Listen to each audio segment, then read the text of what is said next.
Simcha, celebration, Simcha, Simcha, celebration of life. Hello, welcome to Simcha, a celebration of life. I'm your host, Nikki Wallman. Advocate Israel Goldblatt's career spanned a period of 50 years until his retirement at the age of 70. Whilst living and practicing in what was then called Southwest Africa, Israel was one of the few white men to whom the local Namibians turned for advice, legal and otherwise, and with whom they enjoyed a relationship of mutual trust and respect.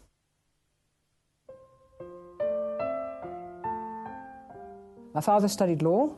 He went up to then Southwest Africa, which was just after the First World War, and there had been martial law for 4 years. And he went up in the Crown Prosecutor's office. And now they had extended the South African legal system to Southwest Africa because South Africa was the administering authority of Southwest Africa in terms of the mandate of the League of Nations. So he, together with 2 other men and a German-speaking judge, went up in 1920, and they started the Southwest African Bar. And so he built up his career.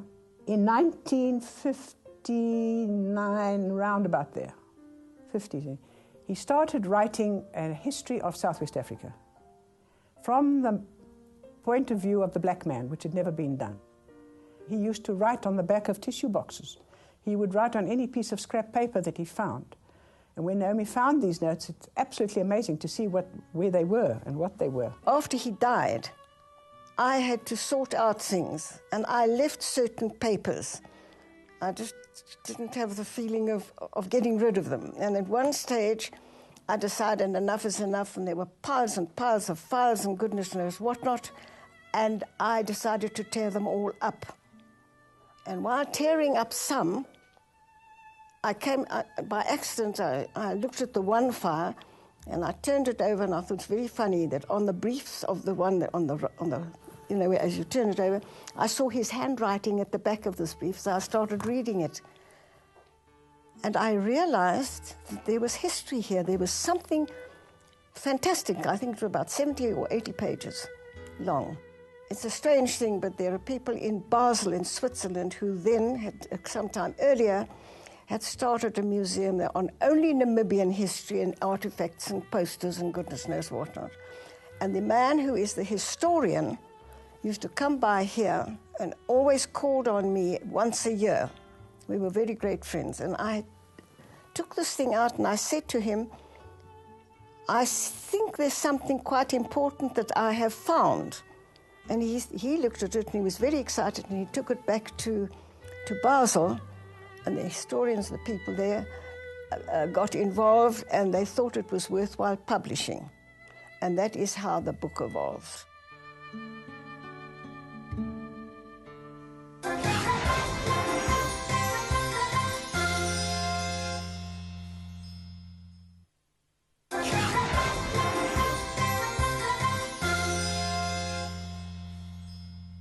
Building Bridges, a compilation of notes and documents, is written by Israel and based on his conversations and encounters during the 1960s with Chief Hosea Katuko, Clemens Kapua, and other Namibian nationalists.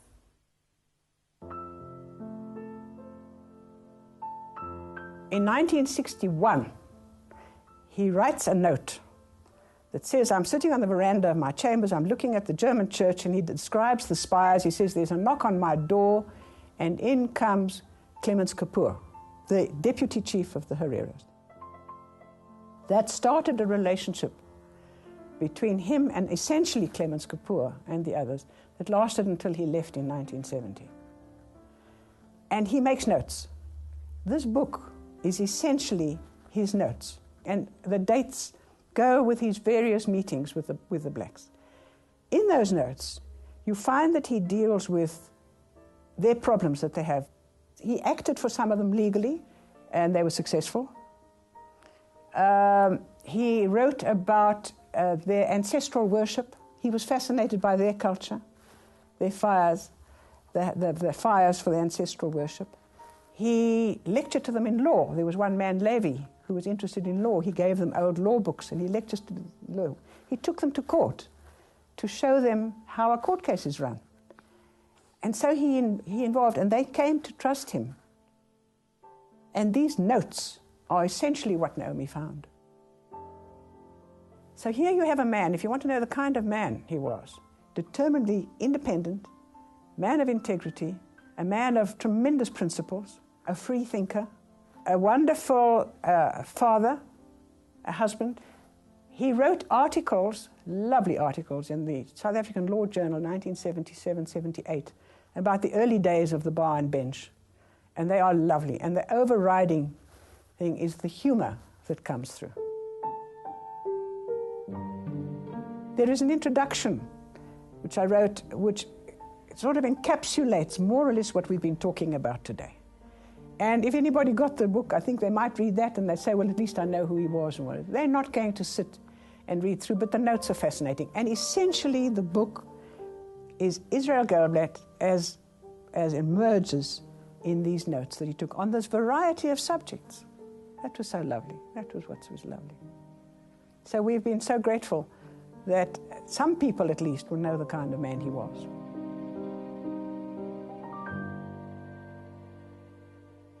Over a century ago, Cape Town's Jewish community was migrating out of the city along the main transport routes to the south and to the east.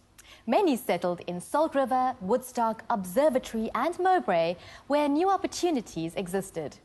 Jewish shops and businesses flourished in these areas, and in 1928, the Observatory Mobray Synagogue was built.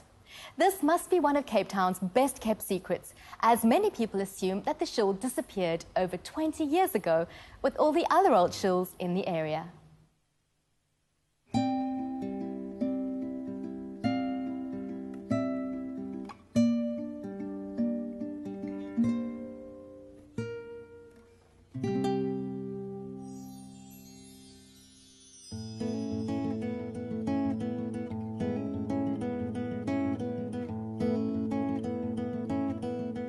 When this building was built in 1928, it was a thriving community. They owned the property next door, which was an empty site, and they also had a house for the rabbi down the street, and there were a number of Jewish families who lived in the street and nearby. In the early settlement in Cape Town, people were generally living in the center of town. As new immigrants came in, they looked for affordable places to live and places where they could start a business along the main arterial routes out towards the southern suburbs and the northern suburbs. And Observatory is a kind of crossroads place where you actually join up with both of those. And there was a thriving community over here, and they filled all these benches, particularly on the high holidays. When I joined this congregation in 1944, it was a very big community. So much so that we even brought in chairs to accommodate everybody. It was a very thriving Jewish community in both Mowbray and in Observatory. I remember as a young kid coming to the shul and sitting behind there. The kids used to struggle to find a place to sit. We had over 100 and something members here, family members. And that went on for a number of years. And gradually from about 1978, 79, the population moving to Sea Point and overseas and so on, we started depleting ourselves. We don't have grandiose, we don't have a rabbi or chazan anymore. We had when I was a kid. But unlike other communities, like Woodstock and Maitland, we kept going because people, even though they had moved to neighboring suburbs, they still felt the allegiance with this community and its special qualities and continued to come here. And it's largely due to some of the special characters who had their interpretation of Judaism, which was the kind of original immigrant type of flavor, a special kind of village community atmosphere. I still feel it's a Hamisha shul, it's a small community You feel welcome in the shul. You know everybody. Well, there's a lot of emotion attached to it. My boys had their bar mitzvahs here. Colin got married over here. My wife and I played a very prominent part in all the activities. And it's a pity that with the efflux of time, we've dwindled down to just a handful of us.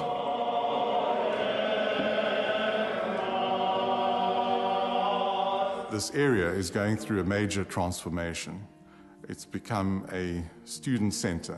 We have people who come into the area to work at the medical school and at the hospital, Grooteskuur. And it's a very central location. The thought was that there was this potential that we could be a new kind of center with a new kind of thing to offer, an atmosphere of the old community as it has existed and been preserved here as a kind of hidden secret. The spiritual side of our tradition is really what is the essence to preserve. And I think that we have this potential to open and develop and change to becoming quite fresh and new and dynamic.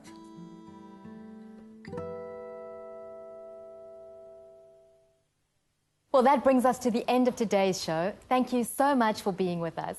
And if you've missed any of our previous episodes and you'd like to see them, then go to our website at www.spiritsister.co.za. And remember, we'd love to hear from you, so find us on Facebook at Spirit Sister Productions Network. As always, from me, Nikki, and the entire team, shalom and have a safe and peaceful week.